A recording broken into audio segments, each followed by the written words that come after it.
too.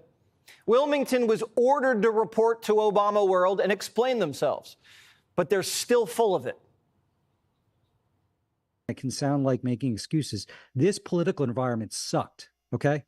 We were dealing with ferocious headwinds, and I think people's instinct was to give the Republicans and even Donald Trump another chance. So we had a complicated puzzle to put together here in terms of the voters.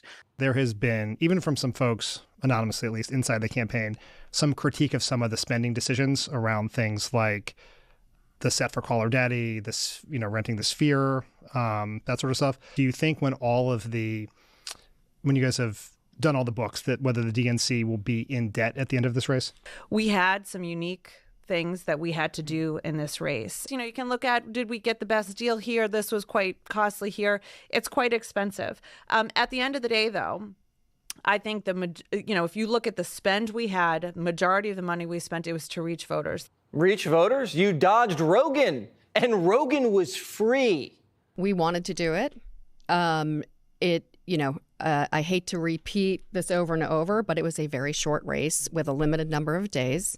And for a candidate to leave the battleground to go to Houston, which is a day off the playing field in the battleground, getting that timing right is really important. So we had discussions with Joe Rogan's team. They were great. They wanted us to come on. We wanted to come on. We tried to get a date to make it work, and ultimately we just weren't able to find a date. Do Rogan. That was a suicide mission. They knew Kamala couldn't hang in there with him for 3 hours. She couldn't survive The View. Then they said Kamala was brave and never ducked an interview.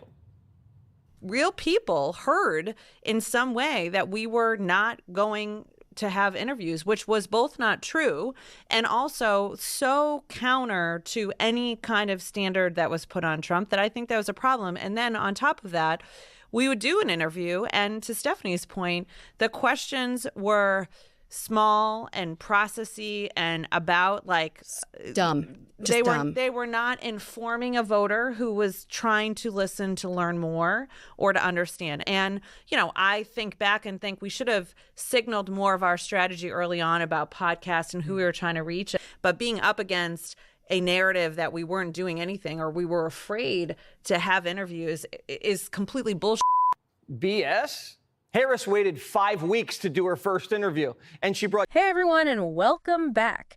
We've had a lot of requests to look more closely at the Harris campaign's media strategy, and particularly how they've been using podcasts. Mm-hmm. So we dove into a few recent articles to see what we could find, and it turns out the relationship between politics and podcasts is...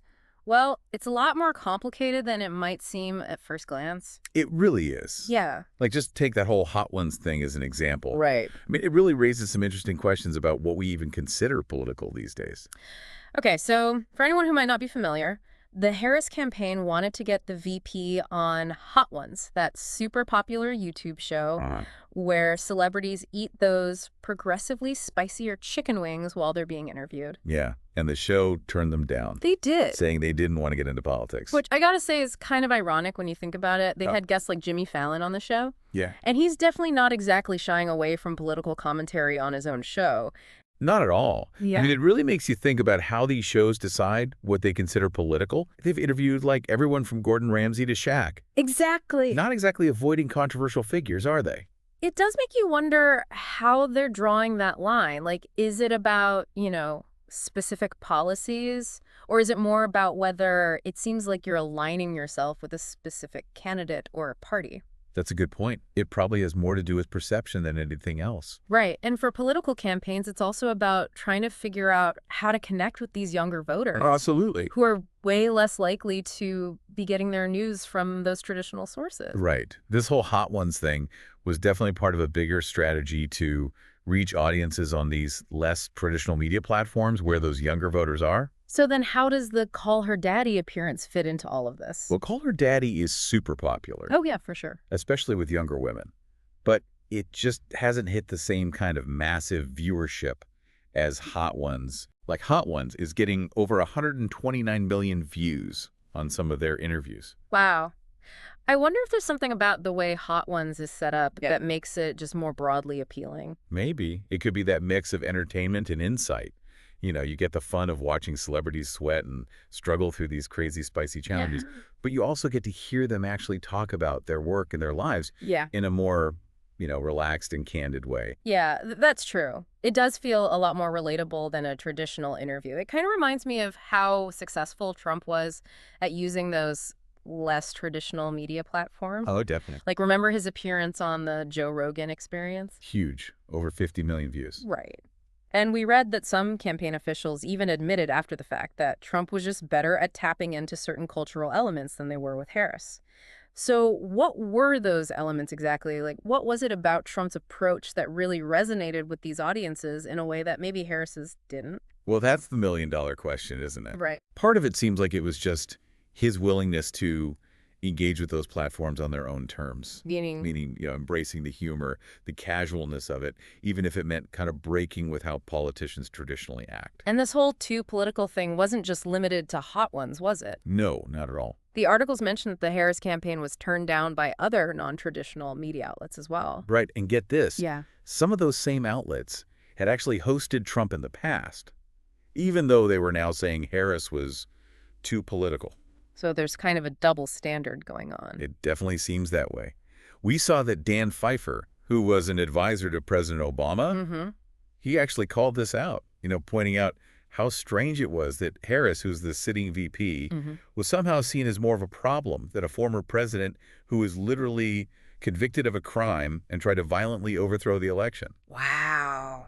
Yeah, it's kind of wild when you think about it. So what do we make of that? I think it just shows how incredibly complicated this all is. You're dealing with people's perceptions of each candidate, the risks these platforms think they're taking by having certain guests on, and honestly, maybe even personal biases from the people making the decisions. It's definitely not straightforward. Not at all. Okay, so let's talk the Joe Rogan Experience for a minute. Yeah. Arguably one of the most influential podcasts out there. For sure. Now, the Harris campaign did want to get her on the show. They did. But things got a little messy, especially around when Trump was on. Yeah, there are definitely two sides to that story. Right. So the Harris campaign is saying they just couldn't make the scheduling work, while Rogan's saying he gave them an open invitation. Yeah, it's hard to know for sure what really happened there. It is, but this whole thing just adds yet another layer of complexity to the whole question of how political campaigns navigate these non-traditional media spaces. Absolutely. It's not as easy as just picking up the phone and booking an interview. So it seems like what we're seeing here is that getting on these really popular podcasts is tough. Yeah. Even for someone as high profile as the vice president. It really is a glimpse into how much the relationship between media and politics is changing. It makes you think about whether these platforms, with all their reach and influence, are becoming the new gatekeepers of political discourse. That's an interesting thought. Are we seeing a power shift where these less traditional outlets have more say than ever in whose voices get heard and whose don't? Okay, so we've talked about the challenges that the Harris campaign's been facing in trying to break into these non-traditional spaces, but let's zoom out a little. Okay. What does all this tell us about the bigger picture of how the media landscape is changing and what that means for politics? I think it shows that there's been a really fundamental shift in how people are getting information and forming their opinions. We're moving away from this model where a handful of big media outlets were calling the shots and going towards this much more fragmented, decentralized ecosystem. So basically, it's not enough for politicians to rely on TV news and newspapers to get their message out anymore. Exactly. They need to go where the voters are.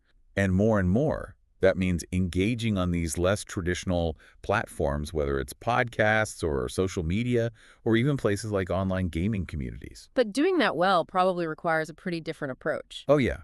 It's less about just broadcasting your message and more about having actual conversations, building relationships, and even embracing the entertainment aspect of these platforms. That brings us back to how successful Trump was in this arena. Right. He seemed to instinctively get that, didn't he? He did. He was great at getting people's attention, creating buzz, and often by throwing the old rules of political communication right out the window. But does that mean that all politicians now have to become entertainers to be successful? Well, it's a valid concern. It's a tricky thing to balance. It is. On one hand, you don't want to make politics seem trivial or sacrifice substance for a chance to go viral. But on the other hand, you can't just ignore how people are actually engaging in the political process these days. You have to meet people where they are. So it seems like the sweet spot is finding a way to be authentic and relatable and connect with people on a personal level without losing the seriousness of your message. It really is about finding that balance between informing and entertaining. And that means really understanding how each platform works, tailoring your message to it, and honestly, maybe even taking some risks. All true. And that takes us right back to the Harris campaign and what they've been going through. Right. So looking back, what do you think they could have done differently? It's hard to say for sure, Of course. but they could have maybe been more persistent in reaching out to these platforms, more flexible in their approach, and more willing to really adapt to the specific things these non-traditional platforms need. Do you think there was a way to make the Hot Ones thing work? Like, could they have adjusted the format somehow to make it happen? Maybe. Or maybe they should have focused more on building relationships with people who already had a following on those platforms, like influencers and content creators, people who already had that connection with their target audience. So big takeaway here, the media landscape is changing all the time. And to keep up, political campaigns need to be adaptable and creative. Absolutely. And this is just the beginning.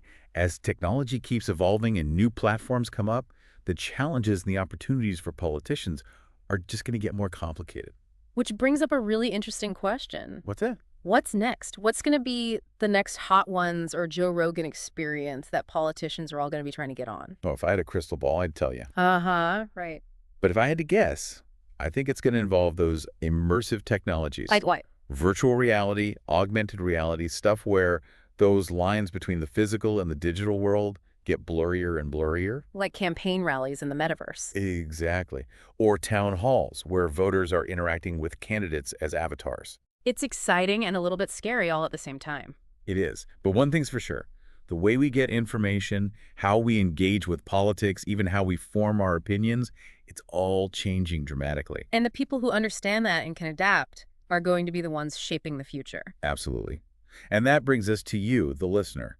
Why should you care about all this talk about podcasts and politics? Because it has a direct impact on how you get information, how you form your opinions, and ultimately how you participate in our democracy. It's about recognizing what shapes the information you're getting and thinking critically about those messages. It's about realizing that the lines between news, entertainment, and politics are getting blurrier and blurrier, and that you need to be an active and informed participant in all of that. Your vote is your voice. And the more informed you are, the more powerful that voice becomes. So to sum up, it seems like the Harris campaign's experience trying to figure out these non-traditional media spaces has been kind of a mixed bag. It has. They've had some wins, like the Call Her Daddy appearance, but they've also hit some roadblocks that they probably weren't expecting, like the whole Hot Ones situation. And it really highlights how challenging it is for politicians to try to connect with voters in this media landscape where everything's so fragmented and changing so fast. It really does. It's not just about delivering a message anymore. It's about finding the right platforms, figuring out the right tone, and engaging with people in a way that feels real and relatable. You almost have to be a media strategist as much as you are a policy expert these days. To some degree, yeah. Yeah. You have to understand how these platforms work, who the important players are, and how to use them to your advantage. Which takes us back to that question we were talking about earlier. Yeah, I got it. Do politicians have to become more like entertainers to be successful? It's a really tough one, and there's no easy answer. On the one hand, you don't want to cheapen politics, boil it down to just sound bites and things that go viral. Right. But on the other hand, you do need to connect with voters in a human way, make them feel like their concerns are being heard. And that often means doing things differently than how politicians have traditionally communicated.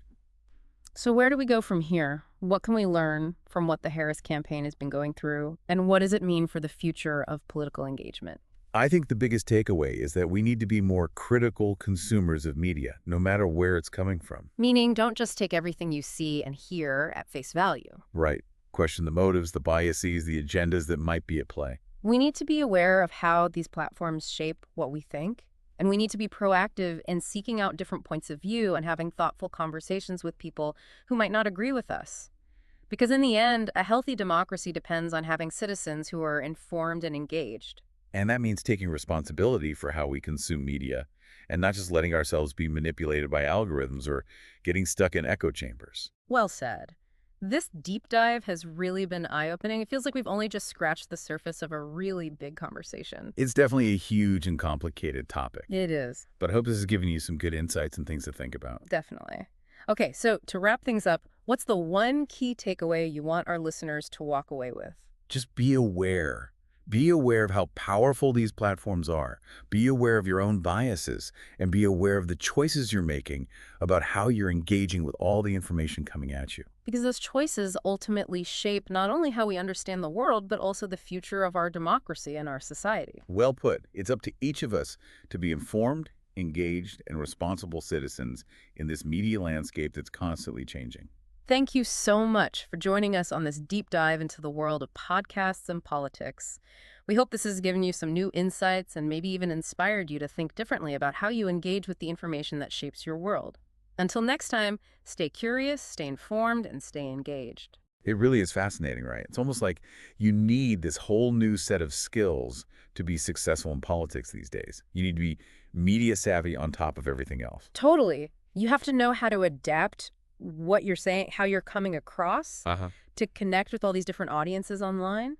And that takes us back to this idea of cultural elements. Right. Like, what were those things that Trump just seemed to get that he's able to tap into so well? Well, one thing that jumps out to me is how he simplified everything. Yeah. Like, he took these complex issues and boiled them down to these super catchy sound bites and slogans. That's so true. I mean, think about it. In a world where everyone's just overloaded with information, that kind of simplification, even if it's oversimplifying sometimes, can be really effective at cutting through all the noise. And he wasn't afraid to use humor, sarcasm, even just being provocative to get people talking. It was like he understood how to get people engaged online better than anyone. It's like he was playing a different game, right? By a totally different set of rules. Right. And those were the rules that seemed to work for those audiences who were tired of the same old, polished and predictable way politicians usually talk. So are we saying now that every politician needs to be like that, like this shock jock type to be successful in the digital age? Not necessarily. Yeah. It's definitely more complicated than that. I don't think it's about trying to be just like Trump. Okay. But it's about understanding what's really going on beneath the surface. So let's break that down. What are those underlying dynamics? Well, one of the big ones is how much those lines between news, entertainment, and politics are blurring. We've touched on that a little bit. We have. But what are the implications of that? What does it really mean when those lines get blurry? It means voters are getting information from all these places that don't fit neatly into those old categories. Yeah. It's not just about watching the evening news or reading the newspaper anymore. Right. It's podcasts, it's social media, it's late night comedy shows, even online gaming communities. Exactly. And all those platforms play by different rules. They value things like authenticity, humor, personal connection, and emotional engagement. Which would make sense why someone like Trump, who was really good at those things, could do so well in that kind of environment. Right. He understood how to connect with people on this gut level, even if it meant sometimes sacrificing substance or nuance to do it. But that's kind of worrying, isn't it? If political discourse becomes more about entertainment than it is about actual, serious discussions about policies. It's a valid concern. It makes you think about the challenges we're facing as citizens trying to navigate this new media landscape and how to do it well. So how do we navigate it? How do we stay informed and engaged without getting swept up in all the hype and spectacle? I think the first step is to be a more thoughtful consumer of media. What do you mean by that? I mean, really thinking about the motives behind the information you're getting, the biases that might be there, the agendas, the sources you rely on might have. So it's not just about the content itself, but the context it's presented in. Exactly. We need to be critical thinkers, not just passive consumers. We have to understand how these platforms are shaping how we see things, and we have to actively search out a wider range of information. We almost need to develop a whole new set of media literacy skills to do this well. You're absolutely right. And that goes for voters and politicians alike.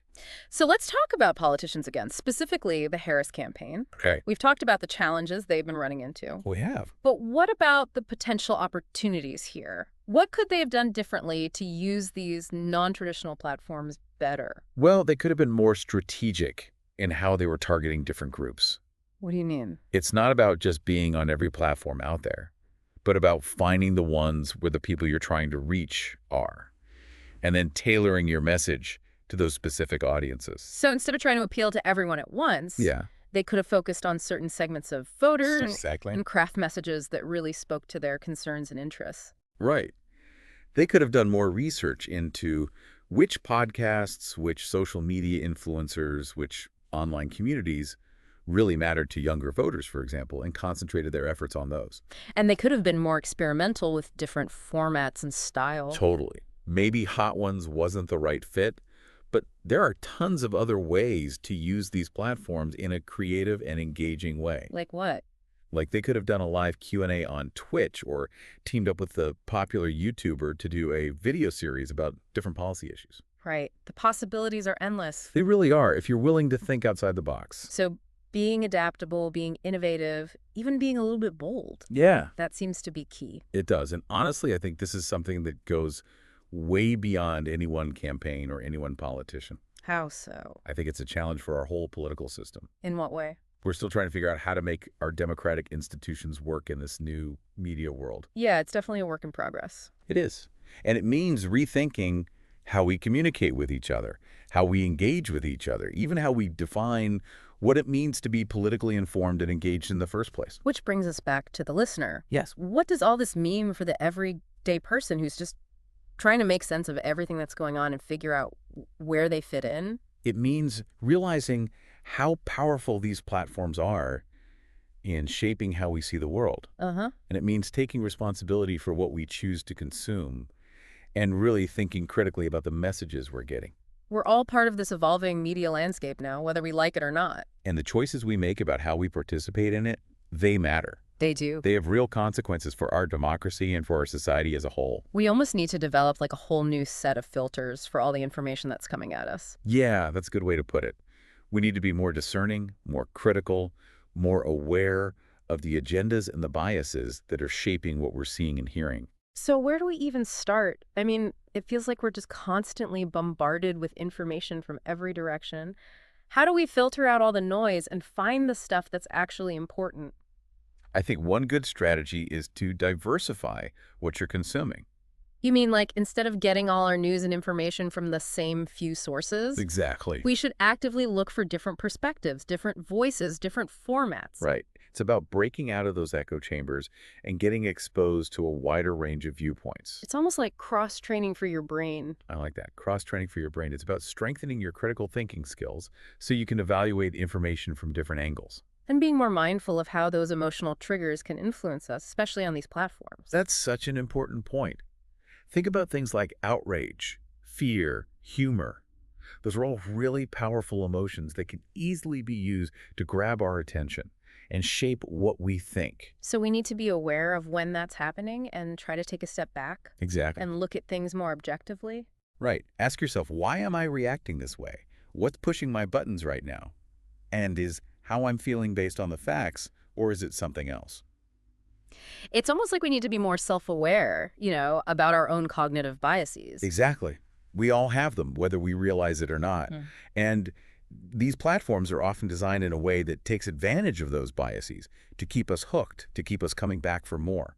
So it's this constant battle between how our brains are wired and these algorithms that are trying to control our behavior. It's a fascinating dynamic, isn't it? And it really highlights how important it is to be an active, engaged participant in all of this, not just a passive consumer. This deep dive has honestly given me a lot to think about.